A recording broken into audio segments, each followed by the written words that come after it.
नमस्कार। न्यूज़ 24 बिहार झारखंड का digital platform देख रहे हैं आप। मैं हूं आपके साथ सबा शाहिद शेख। बिहार में विधानसभा चुनाव को लेकर चुनावी शंखनाद बज चुका है। दरअसल वादे और दावे के साथ जनता के बीच जाया जा रहा है।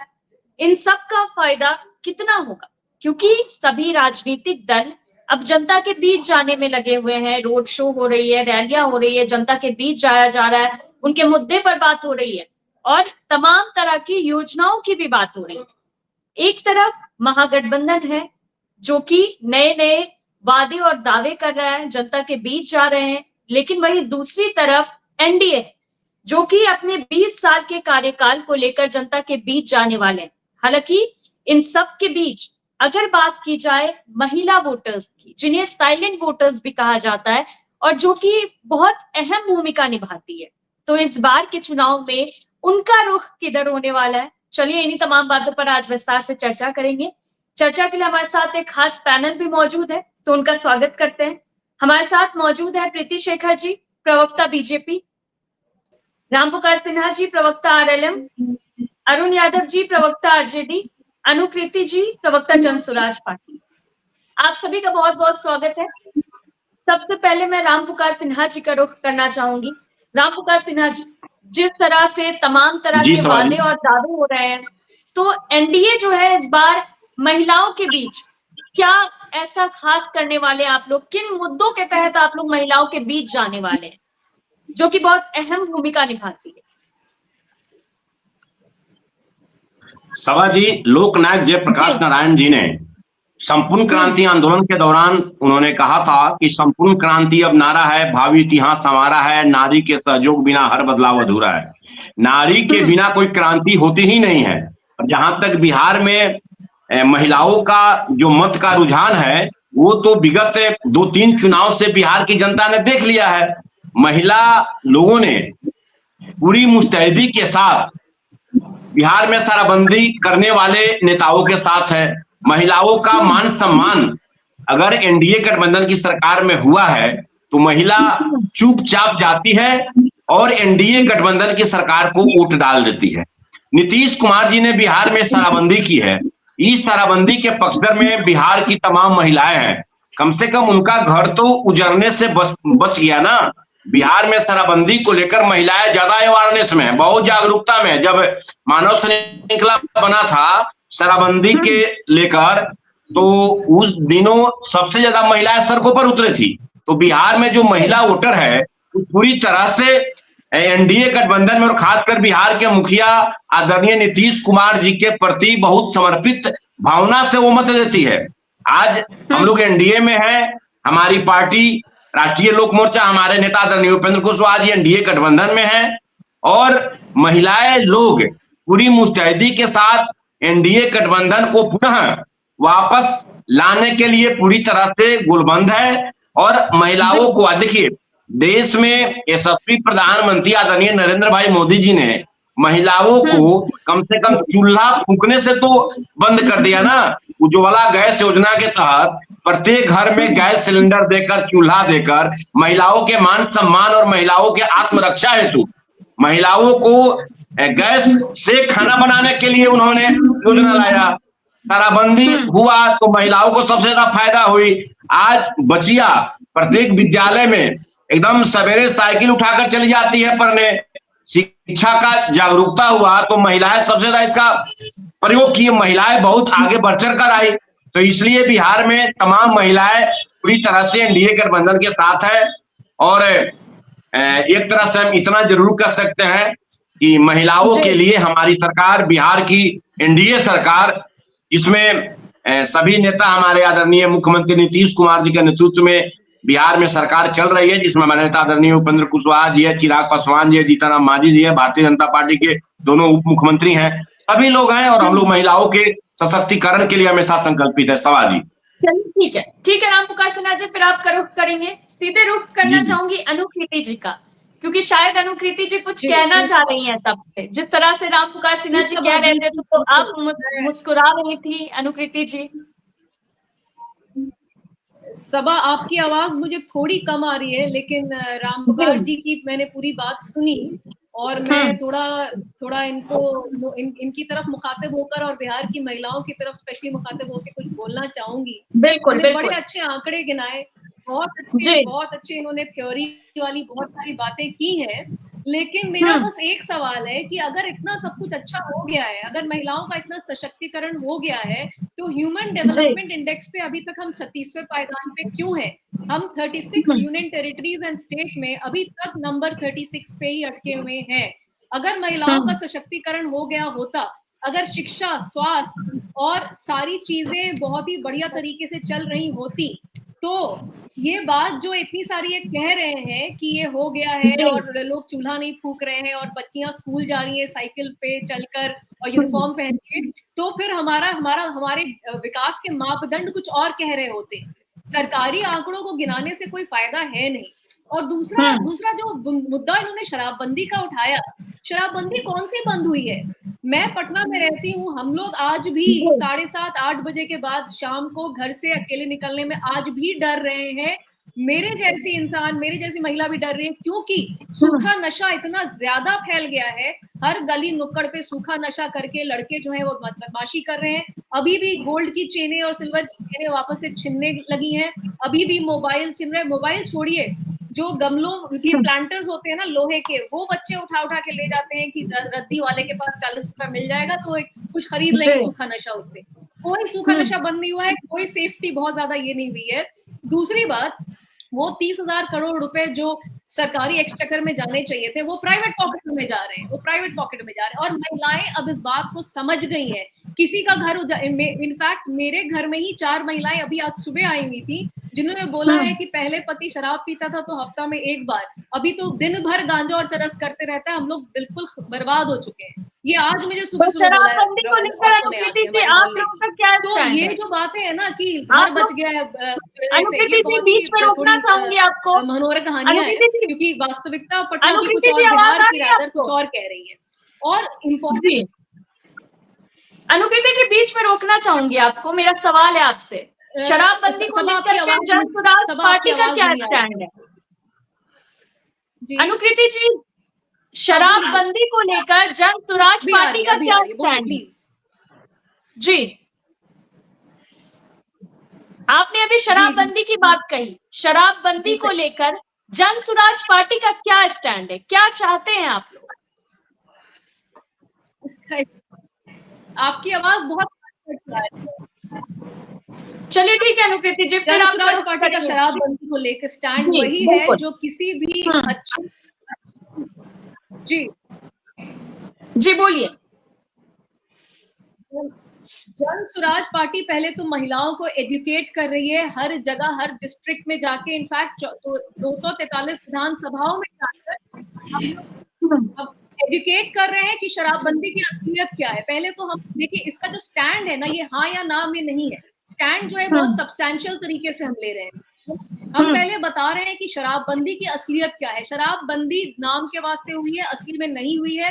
घर घर होम डिलीवरी हो रही है, वो सब लोग जानते हैं। सुराज पार्टी का बस इतना कहना है कि एक अच्छे खासे इकोनॉमिक प्रोडक्ट को, जिससे कि सरकारी एक्सचेकर में पैसे आते, जिससे आप उस पैसे को फिर बाकी डेवलपमेंट कामों में, एजुकेशन में, हेल्थ में लगाएंगे, वो ना लगा के आप प्राइवेट पॉकेटों में भेज रहे हैं और सूखा नशा अलग चल रहा है। ये इस बात की असलियत अब महिलाएं समझ चुकी हैं, और महिलाओं की चुप्पी को या महिलाओं की खामोशी को, महिलाओं की कमजोरी अब कोई पार्टी ना समझे, क्योंकि महिलाओं की अब जो चुप्पी है भी, तो वो रोष वाली चुप्पी है, वो नाराजगी है, वो धोखा खाने वाली चुप्पी है कि अब महिलाओं ने पर्दाफाश कर दिया है। 19 साल से जब एक ही सरकार चल रही है और महिलाएं अभी भी, तो हमारा वर्कफोर्स पार्टिसिपेशन का 2.8।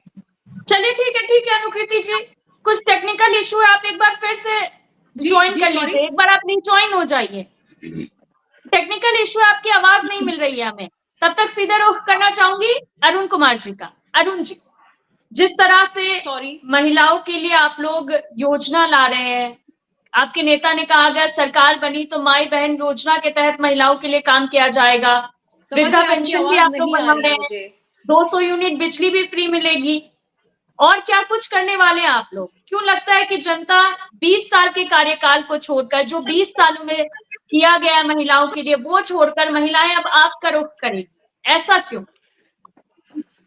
देखिए सभा जी, महिलाओं का रुख स्पष्ट है। अगर जी पिछले बिहार विधानसभा का चुनाव आप देखें 2020 का, महिलाओं का वोट प्रतिशत अगर आप देखेंगे चुनाव आयोग की वेबसाइट पे, तो आपको स्पष्ट यह पता चल जाएगा कि महिलाओं का रुझान महागठबंधन के साथ है। मैं बता देना चाहता हूं, 2020 के बिहार विधानसभा चुनाव में 37.23% महागठबंधन को वोट महिलाओं का मिला और एनडीए को कितना मिला?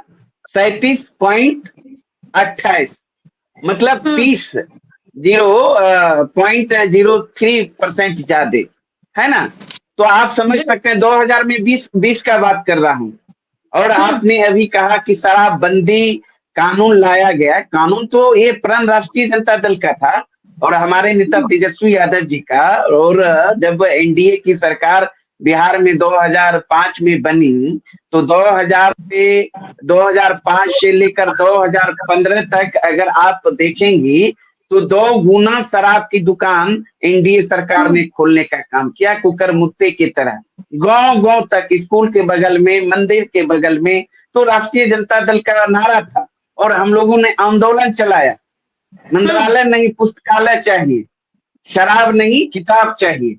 तो इस जी तरह का नारा के साथ हम लोगों ने आंदोलन करने का काम किया। यह आंदोलन व्यापक रूप से हर लोगों ने स्वीकार किया। तो तमाम सामाजिक संगठनों ने भी इस आंदोलन को धार देने का काम किया। और सरकार जब हमारी बनी 2015 में, आपको पता है कि हम लोग महागठबंधन में थे, नीतीश जी एनडीए छोड़ दिए थे 2013 में, और 14 में इंडिपेंडेंट वो खुद जेडीयू लड़ी थी लोकसभा चुनाव, और उसका क्या हश्र हुआ आप सबको पता है, 2 सीट मात्र उनको आया था।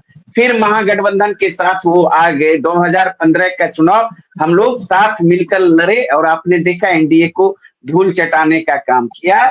और महागठबंधन की सरकार में ही हम लोग 2016 में जी यह कानून लाने का काम किया। कानून तो लाया, बहुत अच्छा कानून, और शराबबंदी के पक्षधर हम लोग रहे। लेकिन आपने देखा महागठबंधन से अलग होने के बाद नीतीश जी जब एनडीए के साथ गए, तो आपने देखा किस तरीके से सत्ता संरक्षण में अवैध कारोबारी फल फूलने लगा और जहरीली शराब गांव गांव तक, घर घर तक होम डिलीवरी कर सकते हैं। अभी भी अब लाखों की संख्या में लोग जो गरीब पिछड़ा दलित शराबबंदी के नाम पर जेल में बंद हैं और हजारों लोगों का जान चला गया जहरीली शराब के कारण। तो ये कहने की जरूरत नहीं है, सब सर्वविदित है। लेकिन महिलाओं का झुकाव महागठबंधन के साथ, और 2020 के बिहार विधानसभा चुनाव में भी आपने देखा, उस समय स्पेशल कुछ महिलाओं के लिए योजना नहीं थी महागठबंधन का, उसके बावजूद भी इस सरकार से त्रस्त होकर हमारे पक्ष में वोट डालने का काम किया। और जबकि हमारे नेता तेजस्वी यादव जी का नारा था और जो स्लोगन था, पढ़ाई लिखाई दवाई सिंचाई कार्रवाई कमाई सुनवाई, उस आधार पर नौकरी की बात किए, मुद्दे की राजनीति किए। तो उस आधार पर आपने देखा बिहार का जनादेश तेजस्वी यादव जी को मिला। मात्र 6-7 एमएलए और जीत कर आ जाते तो बिहार में तेजस्वी यादव जी के नेतृत्व में महागठबंधन की सरकार बनती। आपने देखा 2 दर्जन से अधिक महागठबंधन के कैंडिडेट चुनाव जीत चुके थे, उसे हराने का काम किया। और फिलहाल आप देख लीजिए ना, इधर पूरे बिहार का भ्रमण हमारे नेता तेजस्वी यादव जी ने किया। 8,000 किलोमीटर का दौरा किया और उस दौरा के दौरान कार्यकर्ता दर्शन सह संवाद कार्यक्रम था। तो विभिन्न जिलों में महिलाओं से, मां से, बहनों से वार्तालाप करने का काम किया, उनकी पीड़ा को सुनने का काम किया। ये स्पष्ट हुआ कि महंगाई की मार सबसे अगर अधिक झेल रही है तो हमारे राज्य की माँ और बहनें, महिलाएं, आधी आबादी। तो हमारे नेता आदरणीय तेजस्वी यादव जी ने आधी आबादी को मजबूत करने हेतु, सशक्त बनाने हेतु माई बहिन मान योजना के तहत 2500 रुपया देने की बात कही है, जो कि उनके हित में है। क्योंकि महंगाई के दौर में आज की तारीख में माता बहनें जो ग्रामीण इलाके में हैं, वो चाह कर भी अपने बच्चे को कुछ नहीं दे पाती है, ना खा पाती है, ना खरीद पाती है। तो इसी उद्देश्य से हमारे नेता तेजस्वी यादव जी ने यह योजना लाई है और इस योजना की सराहना भी हुई है राज्य भर में और समर्थन भी मिला है। तो इसलिए सभा जी, मैं अपनी बातों को समाप्त करेंगे। इसलिए सभा जी कि इस बार के चुनाव में आप देखेंगी महिलाओं का भरपूर सहयोग महागठबंधन को मिलेगा, क्योंकि महिलाओं का उम्मीद का किरण महागठबंधन है, तेजस्वी यादव जी है। आपने ठीक ही कहा, वृद्धा पेंशन भी हम लोग 400 से बढ़ाकर 1500 देने की बात कही है, विधवा पेंशन भी 400 से बढ़ाकर 1500 देने की बात कही है, जो कि इस सरकार में डबल इंजन की सरकार है, समय पर भी महिलाओं को 400 रुपया भी नसीब नहीं होता है। तो बहुत सारे प्लान है, कार्यक्रम है, चूंकि हम जो कहते हैं, हमारे नेता तेजस्वी जी जो कहते हैं वो करते हैं और जुमलेबाजी में विश्वास नहीं करते। फिर आप करो। सभा जी मैं बस एक छोटा सा मैथमेटिकल प्रश्न है मेरा कि ये बोल देना कि माई बहन स्कीम के तहत इतना मिलेगा सबको, ऑलमोस्ट समझ लीजिए कि हमारी 6.5 करोड़ महिलाएं हैं, उसमें अगर 5 करोड़ भी अपना नामांकन करा देती है इस योजना के लिए, तो जो अमाउंट निकलता है 2500 इंटू 5 करोड़ इंटू 12, ये खरबों में जा रहा है ये अमाउंट। एक बार क्या आरजेडी महागठबंधन जो भी आप अपने आप को कह लें, क्या ये दे सकता है हमें ये एक पूरा हिसाब कि ये पैसे कहाँ से आएंगे? पहले तो महिलाओं को कहानियां सुनाना एक बात। देखिए सभा जी हम लोग कहानी तो उनसे सवाल लूंगी, छोटा सा जवाब दीजिए। प्लानिंग की जहाँ तक बात है, देखिए सभा जी इन लोगों को कोई मतलब नहीं है, न तो बिहार और न तो बिहार वासियों से। ये लोग वही एनडीए के थैले के चट्टे बट्टे लोग हैं। यही लोग कहते थे कि 10 लाख नौकरी की बात तेजस्वी जी कह रहे हैं, कहाँ से देंगे? बाबूजी के घर से देंगे, कहाँ से पैसा आएगा? तो आपने देखा 17 माह के सेवा काल में तेजस्वी यादव जी ने 5 लाख नौकरी अपने प्रण अनुरूप देने का काम किया, कई काम उन्होंने करने का काम किया। हाँ, हम जो माँ बहनों को इस योजना के तहत देंगे, कहीं अलग से नहीं लाएंगे, उन्हीं का पैसा देंगे। हम भारतीय जनता पार्टी और एनडीए के लोग नहीं है, वो टैक्स भरती है, उनका अधिकार है। जनसुराज की तरह बात कर रही है, जनसुराज अपने लिए बात कर रही है, किसी और के बिहाफ पे बात नहीं करी। सबसे पहले तो आप ये समझ लें सर। नहीं, जनसुराज क्या है पता है? अरे आप तो डेयरी प्रोडक्ट है भारतीय जनता पार्टी के ना। बिहार को जितना करीब से अभी हम लोग देख रहे हैं, बिहार की महिलाओं से जिस तरह से हम लोग बात करें, मैं लीड कर रही हूँ महिला फ्रंटल, मैं अपनी बात आपको बता सकती हूँ। अनुप्रीति जी शांत हो जाइए, ठीक है, फिर आपका रुख कर लेंगे। सीधा रुख करना चाहूंगी डॉक्टर प्रीति शेखर जी का। प्रीति जी, जिस तरह से अभी अरुण जी कह रहे थे कि आपने सुना कि वक्ताओं की सारी आवाजें आ रही हैं, कुछ जी कोई टेक्निकल इश्यू है अनुप्रीति जी, आप एक बार आप ज्वाइन हो जाइए, फिर से रीज्वाइन कर लीजिए आप। चलिए ठीक है प्रीति जी, जिस तरह से अरुण जी कह रहे थे कि अब उम्मीद की किरण जो है वो महागठबंधन है जनता के लिए, और जिस तरह से अब वादों का बौछार हो गया है, जिस तरह से दावे किए जा रहे हैं, वादे किए जा रहे हैं, क्या लगता है आपको? आप लोग जनता के बीच जाएंगे, इन सबके बीच महिलाओं की बात करें खास करके, बुजुर्गों की बात करें खास करके, तो किस मुद्दे के तहत आप लोग जाएंगे इनके बीच? सभा जी, हम सब लोग भारतीय जनता पार्टी और पूरा एनडीए का कुनबा पिछले अपने कार्यकाल में जो बिहार की महिलाओं के लिए, यहाँ के युवाओं के लिए जो कार्य किए गए हैं, उसको हम लोग बताने जाएंगे और वो बताकर हम लोगों से अपने पक्ष में समर्थन की अपील करेंगे।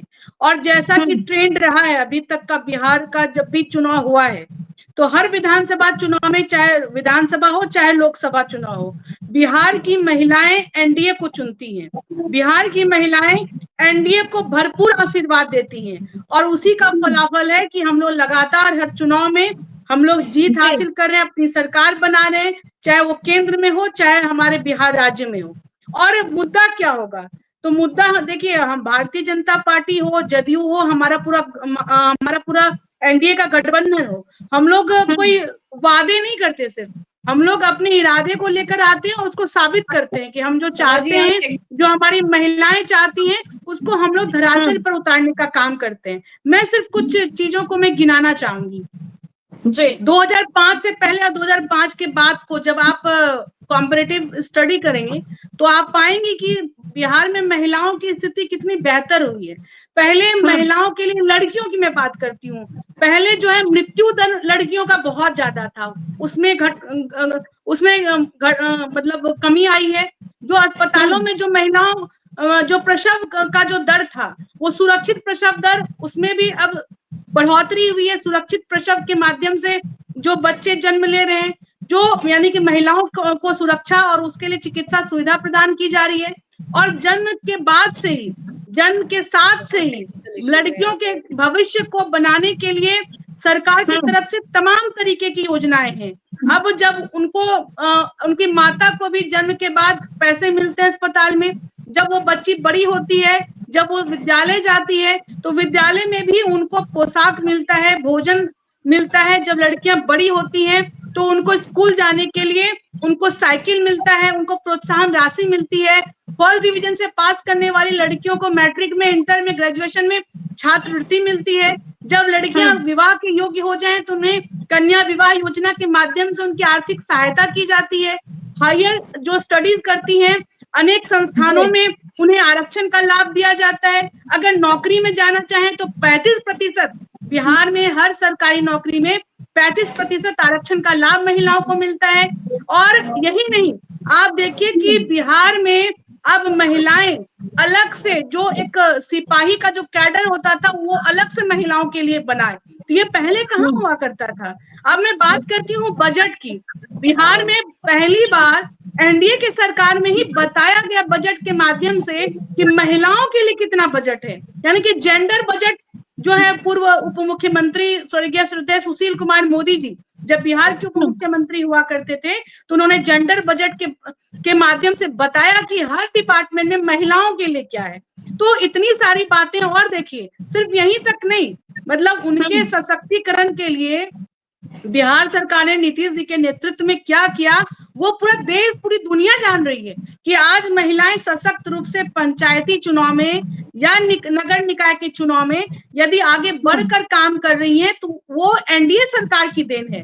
पहले कहाँ था ये माहौल, चुनाव भी नहीं हुआ करते थे, और जब चुनाव हुआ तो 50% महिलाओं को आरक्षण का लाभ मिला। और मैं आपको एक आंकड़ा देना चाहती हूँ, 2005 से पहले जो 100 से नीचे संख्या थी महिला जनप्रतिनिधियों की, अब वो 7000 से ज्यादा हो गई है। तो ये बदलता बिहार है। बदलते बिहार में महिलाओं की तस्वीर है जो कि इंगित करती है कि महिलाएं किसके साथ है, महिलाओं को समझने का किसने प्रयास किया है। और यही मैं नहीं रुकना चाहती, मैं सभा जी ये भी कहना चाहती हूँ कि महिलाओं के लिए सुरक्षा, सम्मान, ये बहुत बड़ा मुद्दा होता है। और एनडीए की सरकार ने महिलाओं के सम्मान और सुरक्षा को लेकर बहुत बेहतरीन इंतजाम किए हैं। और आज जब पूरे आप बिहार में देख लीजिए क्या दौर था, महिलाओं के साथ कितने अत्याचार होते थे, कोई उनका सुनने वाला नहीं था, कोई उनका एफआईआर दर्ज नहीं करने वाला था। लेकिन अब महिला हेल्पलाइन के माध्यम से अब उनके सुनवाई होती है, उनके बारे में लोग, पहले महिलाओं को तवज्जो दिया जाता है, उनके जो अधिकार हैं उसके प्रति उनको सजग किया जाता है। उनके साथ यदि कोई परेशानी आती है तो सरकार प्रशासन खड़ा रहता है। ये बदलता बिहार है। और आप देख लीजिए एक और मैं कहना चाहूंगी कि बिहार में अगर महिलाओं की बात करें तो आज अगर महिलाएं आर्थिक रूप से, सामाजिक शैक्षणिक रूप से और राजनीतिक रूप से अगर सशक्त हुई हैं तो वो उसमें सबसे बड़ा योगदान एनडीए की सरकार का है।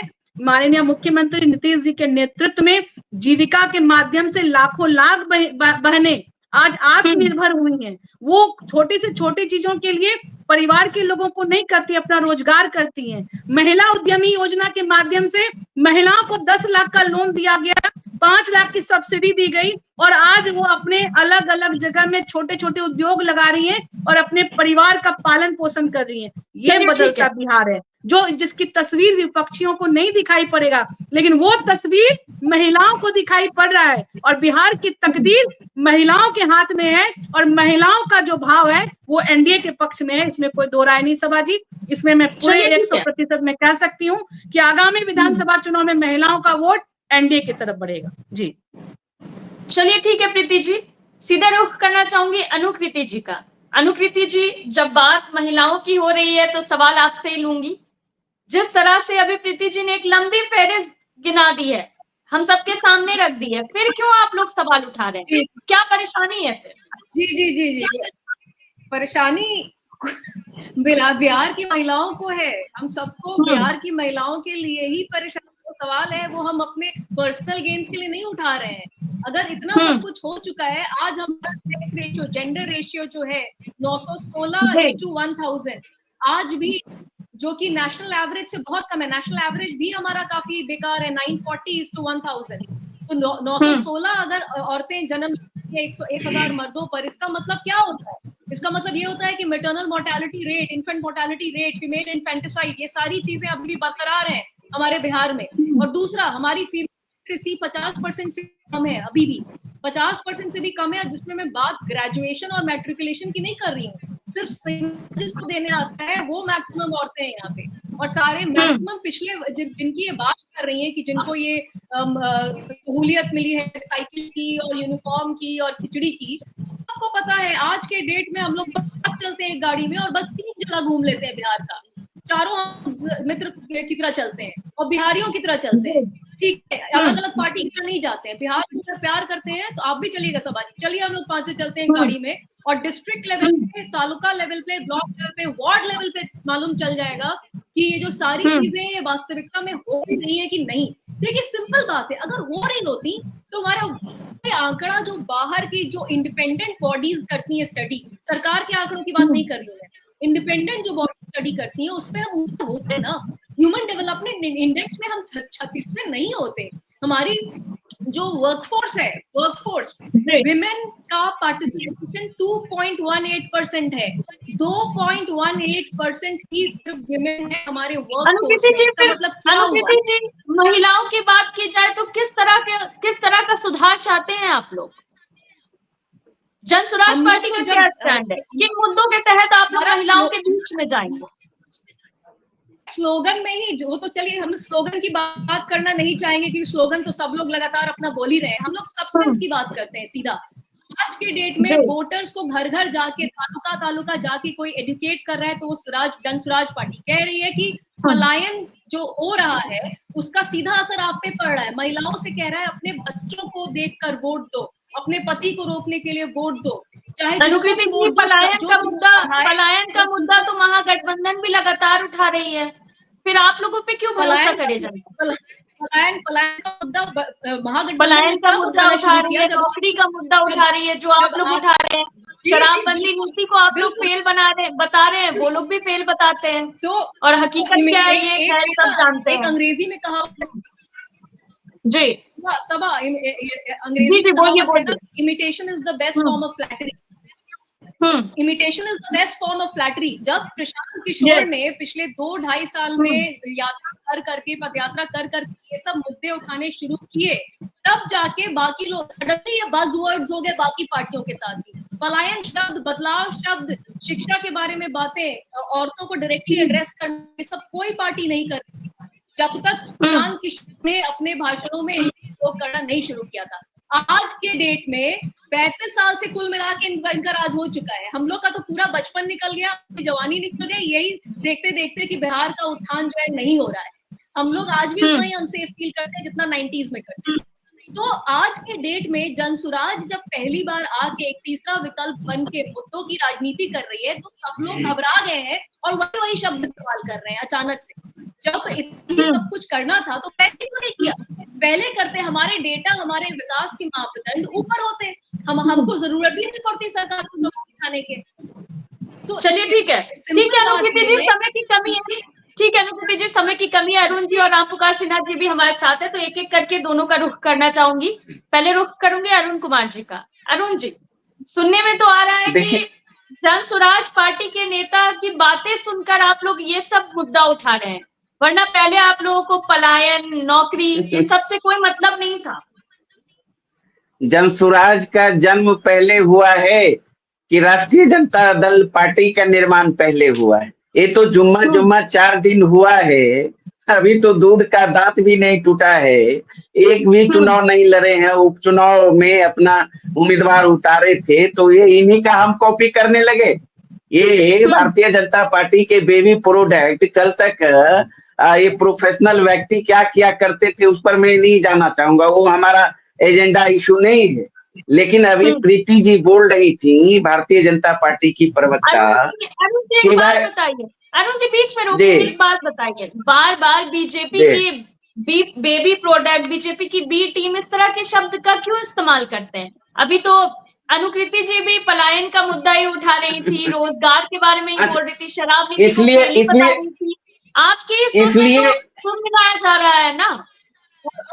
देखिए सवा जी, कल तक सवा जी, कल तक नरेंद्र, भारतीय जनता पार्टी का जो ये जुमला है, 2 करोड़ नौकरी देंगे, विदेशों से काला धन लाएंगे, महंगाई कम करेंगे, प्रत्येक नागरिक के खाते में 15-15 लाख रुपया देंगे, उस समय ये जुमला गिरोह के सदस्य यही पांडे जी थे, और उसके बाद जदयू के राष्ट्रीय उपाध्यक्ष बने, नीतीश जी ने भी कहा। तो बहुत लंबी है, आप सब जानते हैं, कई बार इस बात को रख चुके हैं। अब मैं जानना चाहूंगा, प्रीति जी के सवाल इनका था, बिल्कुल बिल्कुल सुन लीजिए ना आप, अब सुन लीजिए ना। अब ये सवा जी महिला सुरक्षा की बात कर रही थी। आज महिला कितना सुरक्षित है, किसी से छिपा हुआ नहीं है। एनसीआरबी का आंकड़ा बोल रहा है। कल मुजफ्फरपुर में, आपने मुजफ्फरपुर बालिका गृह कांड का तो चर्चा सुना होगा, देश दुनिया में इसकी चर्चा हुई। मौछ वाला अंकल, तौंद वाला अंकल, इन्हीं की सरकार में निरीह बच्चियों के साथ क्या क्या हुआ, कहने की जरूरत नहीं। कल बच्चियों के साथ दुष्कर्म किया गया और गला काट दिया गया मुजफ्फरपुर में। ऐसा एक भी दिन नहीं है।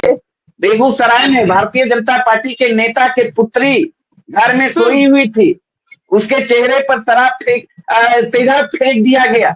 ऐसा एक भी दिन नहीं है जिस दिन बिहार में महिलाओं के साथ अत्याचार नहीं होता है, बलात्कार की घटना नहीं होता है। 20 साल के दौरान बिहार में एनडीए की सरकार है, 17-18 साल से 25,000 से अधिक रेप की घटना है, बलात्कार की घटना है। ये एनसीआरबी का आंकड़ा बोल रहा है। ये महिला सम्मान की बात कर रही थी।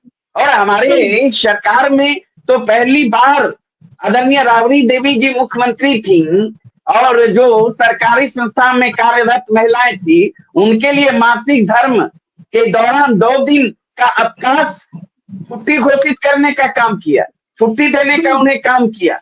पंचायती राज व्यवस्था में महिलाओं को अगर आरक्षण मिला है तो हमारी सरकार का देन है। ये लोग क्या किए? महिलाओं को आरक्षण मिला, महिलाओं को आगे बढ़ाने का काम सर्वप्रथम राष्ट्रीय जनता दल की सरकार ने किया। सामाजिक भागीदारी बढ़ी, राजनीतिक भागीदारी बढ़ी। आज क्या स्थिति है? महंगाई का मार महिलाओं पर, पलायन का मार महिलाओं पर, भ्रष्टाचार का मार महिलाओं पर, सारा चीज तो महिलाएं झेल रही है। तो ये सरकार हर दृष्टिकोण से पूरी तरह फेल हो चुकी है। इसीलिए तो यह स्थिति है। जनता नकारने के लिए तैयार बैठी है, और इस सरकार को वोट की चोट से सबक सिखाने के लिए तैयार बैठी है। इंतजार करिए चुनाव का। समय की कमी है। प्रीति जी छोटा सा जवाब, जनता इस बार आप लोगों को दिखा देगी चुनाव में। जनता का भरोसा महागठबंधन की ओर होगा। बहुत ज्यादा दिन नहीं हुआ है, बहुत ज्यादा दिन नहीं हुआ है सभाजी। बस हाल फिलहाल में 2024 में लोकसभा चुनाव में कैसे किनको धूल चटाया गया, ये तो पूरी दुनिया जानती है, बिहार की जनता जानती है। तो इसलिए धूल किसको कौन चटाएगा, ये तो बस सामने ही रखा हुआ है, और परिणाम अभी हाल फिलहाल में आया है। हम लोगों को पूरा विश्वास है कि भारतीय जनता पार्टी, जदयू, पूरा एनडीए, ये पूरी जहाँ जो हमारा जो नारा है 2025 नुकसान में तो 225, उस नारे को प्रीति जी, आप सभा जी, लोकसभा चुनाव के आधार पर ये तो नहीं कह सकती ना, क्योंकि लोकसभा की बात करें मैं तो वो उसमें कह जनता नहीं, की मैं और इसको रिलेट सभा करने की जी, कोशिश कर रही हूँ। सभा जी, लोकसभा में भी तो नुकसान इन्हीं को हमारा हुआ। एनडीए गठबंधन ही था ना। प्लीज। सभा जी, भले ही चुनाव अलग अलग होगा, लेकिन अभी जस्ट वो चुनाव संपादित हुआ है और बिहार की जनता सभा ने ही जी, अपना वोट किया है। नुकसान तो भी किसके पक्ष में नुकसान किया भी है? तो एनडीए को ही इसको हुआ तो ना। एक उदाहरण के तौर पर लोकसभा प्रस्तुत कर चुनाव सकते में हैं भी ना। तो भाजपा और एनडीए सभा को जी, ही देखिए, नुकसान उठाना पड़ा ना सभा जी। इस बार के चुनाव में, एक मिनट, इस बार के चुनाव में जो बिहार का बजट जो 3 लाख करोड़ से ज्यादा हुआ है, उसमें उस बात को जनता को बताया जाएगा। कितनी परियोजनाएं चल रही हैं, कितनी पाइपलाइन में है, कितनी खत्म हो गई, उसको जनता के बीच में बताया जा रहा है हमारे एनडीए के कार्यकर्ताओं के द्वारा, और जनता उसका समर्थन कर रही है।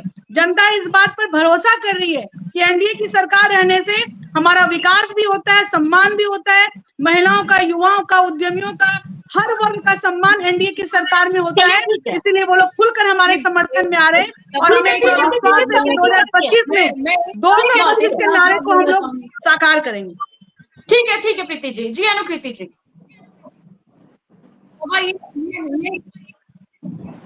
बोलिए। अनुकृति जी बोलना चाह रही है कुछ आप? बोलिए। सभा, ये जो हम लोग सारे लोग बैठ के जो साइलेंट वोटर्स को डिस्कस कर रहे हैं ना, ये बहुत दुर्भाग्यपूर्ण बात है, क्योंकि लोकतंत्र में किसी को साइलेंट होना चाहिए नहीं। ठीक है, तो मुझे गालिब का ही शेर याद आ रहा है कि है कुछ बात ऐसी कि चुप हूं वरना क्या बात कर नहीं आती। तो औरतों को या ये जो बहुत ही उपेक्षित वर्ग है, इनको साइलेंट वोटर कह के जो सब लोग अपनी अपनी राजनीति खेल रहे हैं ना, ये सब समझ चुकी है जनता, क्योंकि जनता को वास्तविक अपना एवरीडे जीवन जो जी रहे हैं वो मालूम है, क्या क्या हो रहा है स्कीम के नाम पे, कितने स्कैम्स हो रहे हैं, सब मालूम है। तो अब साइलेंट वोटरों को बोलना आना पड़ेगा। ये डिबेट अगली बार नहीं तो बिल्कुल अनुकृति जी, आप फिर मतलब शायद आप किस और जगह ले गई। मतलब तो यही है ना कि साइलेंट वोटर्स बोला जाता है, आखिर ऐसा क्यों? आखिर वो हर चीज क्यों नहीं मिल पा रहा महिलाओं को, जिस वजह से मैंने इसलिए शुरुआत से ऐसे ही किया था कि जो एक अहम भूमिका में है, आप उनकी तरफ कैसे जाएंगे, किन मुद्दों के तहत जाएंगे? जी चलिए, ठीक है। वोटर की तरह ट्रीट नहीं करिए, जनसुराज को बोलना सिखा रही है, जनसुराज उनको उनकी वाणी को सशक्त बना रही है। जनसुराज साइलेंट वोटर पे बिलीव नहीं करिए, Jansuraaj want everyone to participate in democracy. ठीक है अनुकृति जी, सीधे रुख करना चाहूंगी रामपुकार सिन्हा जी का। रामपुकार सिन्हा जी, सबके अपने अपने वादे हैं, दावे हैं, लेकिन जिस तरह से आप बात कर रहे थे शराबबंदी की, कि शराबबंदी जो महिलाएं चाहती थी वो एनडीए सरकार में हुआ, शराबबंदी लागू हुआ, लेकिन उसकी जमीनी हकीकत क्या है ये किसी से छिपा नहीं है। तो आपको लगता है कि इस बार भी शराबबंदी के तहत आप लोगों को फायदा होगा, क्योंकि जमीनी हकीकत तो दिखाई नहीं दे रही, इसकी सुधार की जरूरत है। सभा जी जमीनी रामपुकार सिन्हा जी, एक मिनट, आप लोग लॉ एंड ऑर्डर की बात करते हैं, उसमें भी सुधार की जरूरत है। आप लोग स्वास्थ्य की बात करते हैं, हेल्थ सिस्टम में भी सुधार की जरूरत है। आपको नहीं लगता? क्योंकि कई घटनाएं ऐसे सामने आ जाती है जो सवाल खड़े करते हैं। कभी एक हॉस्पिटल में ही एनएमसीएच की बात कर ले तो मरीज का पैर चूहा खा लेता है। बताइए, इस तरह की घटनाएं सामने आती है तो सवाल तो उठेंगे। देखिए सभा जी, पहले की स्वास्थ्य की स्थिति, शिक्षा की स्थिति क्या थी? बदहाल बिहार को एक खुशहाल बिहार बनाने में 20 वर्ष का समय लगा। 15 वर्ष 20 वर्षों में आज पूरे बिहार में, आज जब चलेंगे हम लोग भी पूरा बिहार का दौरा करते हैं, देखते हैं तो बिहार में सड़कों का जाल बिछा हुआ है। पहले जिस विद्यालय में शिक्षक नहीं जाते थे, आज विद्यालय में शिक्षक रहते हैं। पहले जिस अस्पताल में चिकित्सक नहीं रहते थे, आज चिकित्सक रहते हैं। देखिए स्थिति आप ऐसा नहीं है कि कोई मदारी का खेल है कि आए और छू मंत्र डाल दे और एकदम समृद्ध कर दे। बदहाल बिहार को बनाने में नीतीश कुमार जी को 20 वर्ष लगा है, और 20 वर्ष में जनता ने जिस दुर्दशा वाली बिहार को सुधारा है, इसलिए इसके लिए तो कहना पड़ेगा। हाँ, इतना मैं जरूर कह सकता हूं कि जहां तक आज जो आपका विषय था, टॉपिक था साइलेंट वोटर का, तो मैं सुन रहा था जनसुराज की प्रवक्ता को, तस्वीर लगाते हैं प्रशांत किशोर जी, गांधी जी और बाबा साहब भीमराव अम्बेडकर साहब का, और बात करते हैं कि बिहार में शराबबंदी हम नहीं होने देंगे, शराब को हम खुलेआम पीछे गांधी जी का कितना मैंने पढ़ा है, किसी ने नहीं पढ़ा होगा यहाँ पे, sorry I have to claim that. कहीं से ला के दिखा दीजिए कि गांधी जी ने अल्कोहल का एज एन इकोनॉमिक प्रोडक्ट किया, कहीं से ला के। अनुकीर्ति जी पहले आप गांधी को पढ़िए, अनुकीर्ति जी गांधी को पढ़िए। गांधी जी का एक कथन था कि नशा का जो हुआ शिकार उसका घर पर हुआ। आप गांधी समय की कमी है। जी, मैं सौभाग्य प्राप्त है कि मैं सत्य की प्रयोगश्री व राष्ट्रपिता महात्मा गांधी की कर्मभूमि चंपारण की धरती पर पैदा लिया हूँ। चंपारण सत्याग्रह और गांधी मेरी पुस्तकें प्रकाशित हुई है। आप जरा गांधी को पढ़िए, गांधीयन आइडियोलॉजी को पढ़िए। और गांधी जी हमेशा गांधी जी महिला सशक्तिकरण की बात करते थे, शराबबंदी की बात करते थे, जो शराब का नशा करने वाले लोग थे उसको सुधारने का काम करते थे। इसलिए गांधीयन आइडियोलॉजी लेकर, गांधी की तस्वीर को लगाकर, बाबा साहब भीमराव अम्बेडकर की तस्वीर को लगाकर, और कोई नेता ये कहे कि हम बिहार में खुलेआम शराब को बिक्री करवाएंगे, ये बहुत दुर्भाग्य की बात है। वही लोग बिहार के रेवेन्यू को शराब से जोड़ने लगे, ये बहुत दुर्भाग्य की बात है। हाँ, जहां तक हमारे एनडीए गठबंधन की सरकार है, जहां हम लोग है, हमारी पार्टी राष्ट्रीय लोक मोर्चा है, लोक जनशक्ति पार्टी रामविलास है, इसके अलावा हिंदुस्तानी आवाम मोर्चा और अन्य पार्टी, हमारे जो 5 पार्टी है एनडीए गठबंधन में, इन तमाम 5 पार्टी ने ये लक्ष्य रखा है कि बिहार में हम लोग पूरी मुस्तैदी के साथ महिलाओं के मान सम्मान के लिए हम लोग संकल्पित है। शराबबंदी के हम लोग एकदम पूरा शराबबंदी के समर्थन में हम लोग, शराब बंद रहना चाहिए हमेशा, इसके लिए हम लोग पूरा तैयार है। इसके अलावा जितने भी वोटर है, जो साइलेंट वोटर है, पूरी तरह से एनडीए गठबंधन के साथ इंटैक्ट है। और हम लोग पूरी तरह से, अगर बदहाल बिहार को एक अच्छा बिहार बनाए हैं, तो बिहार का साइलेंट वोटर हम लोगों के साथ है। जी सभा जी, चलिए ठीक है राम प्रकाश सिन्हा जी। अरुण जी कुछ कहना चाह रहे थे, आप छोटा सा जवाब दीजिएगा, समय की कमी है। देखिए, बिल्कुल अभी राम पुकार जी को हम सुन रहे थे बार बार, और एनडीए के तमाम लोग यही बात बोलते हैं कि 20 साल में बदल दिया, ये हो गया, वो हो गया। तो इन लोगों को नीति आयोग और एनसीआरबी के आंकड़े को क्यों नहीं पढ़ लेते हैं? नीति आयोग ने तो इन लोगों का पोल खोल के रख दिया है, इन्होंने कितना किन क्षेत्र में विकास किया है। तो हमारा यही अंतिम इन लोगों को सलाह है, इनको कम से कम पढ़िए, झूठ मूठ का ढोल मत पीटिए। क्यों बिहार वासी को गुमराह करते हैं? बिहार की जनता राजद भी देख चुकी है, राजद भी कोई नीति आयोग बहुत उत्थान पे नहीं ले गया था बिहार को। राजद को अपने घरों में कर लीजिए ना, आप भी अरे भैया आप भी कर लीजिए ना, आप भी तो उन्हीं थैले के चट्टे बट्टे हैं ना, प्रशांत किशोर पांडे, उनको भी कहिए अध्ययन कर लेने के लिए। 1990 टू 2005, 2005 टू 2025 समझ में आ जाएगा। इसमें क्या है? मेरे राज्यकाल का भी समीक्षा कर लीजिए अपने राज्य। दरअसल अगर बात की जाए तो बिहार में महिलाओं का रुख किधर होने वाला है, ये एक बड़ा सवाल, क्योंकि जिस तरह से तमाम वादे और दावे के साथ राजनीतिक दल महिलाओं के बीच जा रहे हैं, उनके मुद्दे पर बात कर रहे हैं। हालांकि आने वाले समय पे महिलाएं जो हैं बिहार में, वो अपना रुख किधर दिखाएंगी, उनका रुख किधर होगा, वो किन पर भरोसा जताएगी, ये देखना बेहद ही दिलचस्प हो। फिलहाल के लिए इतना ही। देखते रहिए न्यूज़ 24 बिहार झारखंड। अगर आपको ये डिबेट अच्छी लगी तो इसे लाइक और शेयर जरूर करें। आप अपनी राय हमें कमेंट करके जरूर बताएं और हमारे चैनल को सब्सक्राइब करना ना भूलें। नमस्कार।